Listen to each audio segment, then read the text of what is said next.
नमस्कार, स्वागत है बिहार समाचार में। आइए देखते हैं बिहार की 10 फटाफट बड़ी खबरों को।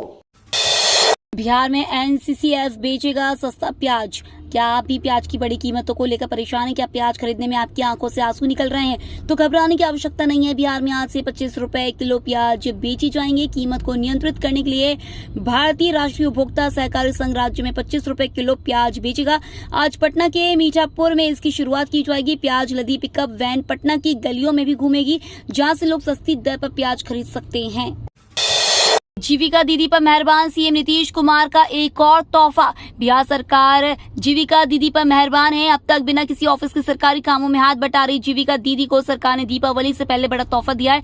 जीविका दीदी अब कार्यालय में बैठकर गांव कस्बों में अपने कामों का क्रियान्वयन करेंगी। कार्यालय के लिए जिले के हर प्रखंड क्षेत्र में एक वीओ का निर्माण कराया जाना है। संभावना है कि दुर्गा पूजा के बाद कार्यालय खोले जाने की कवायद तेज कर दी जाएगी।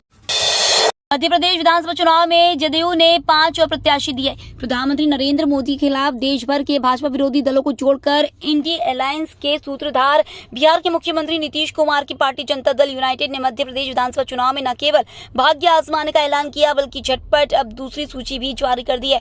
पहली सूची में 5 सीटों पर नामों की घोषणा की गई थी। अब गुरुवार को 5 और सीटों की नामों की दूसरी किश्त सामने आ गई है। 70,000 रिक्त पदों पर शिक्षकों की भर्ती की तैयारियां शुरू।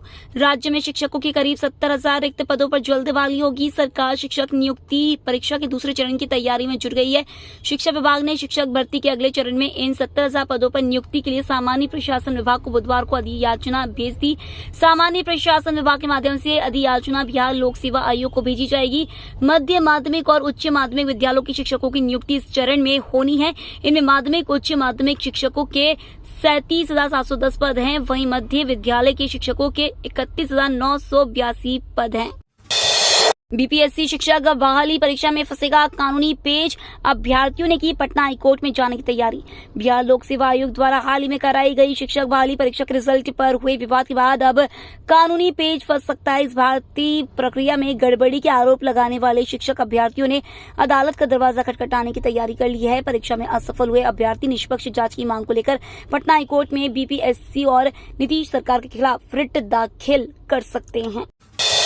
जापान दौरे पर तेजस्वी, दुनिया भर के पर्यटकों को दिया बिहार आने का न्योता। बिहार में सभ्यता और संस्कृति की जड़ें गहरी है। यह कई धर्मों की जन्मस्थली और आध्यात्मिक जागृति की भूमि है। इसलिए महान तीर्थ यात्रियों को यहाँ इतिहास का खजाना मिला है। सूबे के डिप्टी सीएम तेजस्वी यादव ने जापानी पर्यटकों को बिहार आमंत्रित करते हुए ये बातें कही। जापान के टोक्यो में जाटा की ओर से आयोजित अंतर्राष्ट्रीय ट्रैवल शो में उन्होंने गुरुवार को इनक्रेडिबल इंडिया और बिहार पवेलियन की संयुक्त रूप से शुरुआत की। उन्होंने कहा कि बिहार की संस्कृति से रूबरू होने की चाह रखने वाले दुनिया भर के पर्यटकों का बिहार में स्वागत है। इस मौके पर उन्होंने बिहार में बौद्ध सर्किट से जुड़े पर्यटन स्थलों की जानकारी दी। बिहार में इंडिया गठबंधन की रैली का लालू ने किया ऐलान। आरजेडी प्रमुख लालू प्रसाद यादव ने पटना के गांधी मैदान में इंडिया गठबंधन की रैली का ऐलान कर दिया है।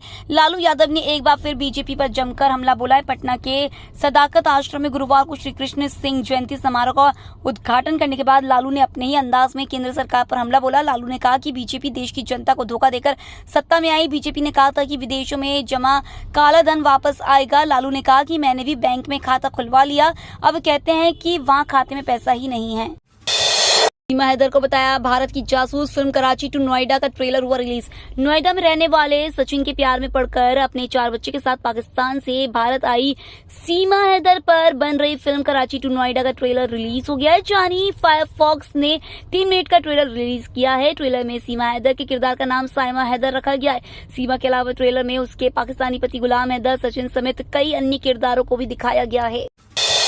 पूरे देश में एक साथ चुनाव कराने के लिए कितनी ईवीएम चाहिए होगी, सामने आया ये आंकड़ा। क्या आपके मन में कभी यह सवाल आया है कि अगर एक देश एक चुनाव हकीकत में बदल गया तो मतदान के लिए कितनी ईवीएम्स की जरूरत होगी? अब इस सवाल को लेकर एक आंकड़ा सामने आया। सूत्रों ने गुरुवार को बताया कि लोकसभा और राज्य विधानसभाओं के चुनाव एक साथ कराने के लिए निर्वाचन आयोग को लगभग 30 लाख ईवीएम्स की जरूरत होगी। सूत्रों ने यह भी बताया कि ऐसे में चुनाव को बगैर किसी बाधा के संपन्न कराने के लिए तैयारियों में करीब 1.5 साल का समय लगेगा।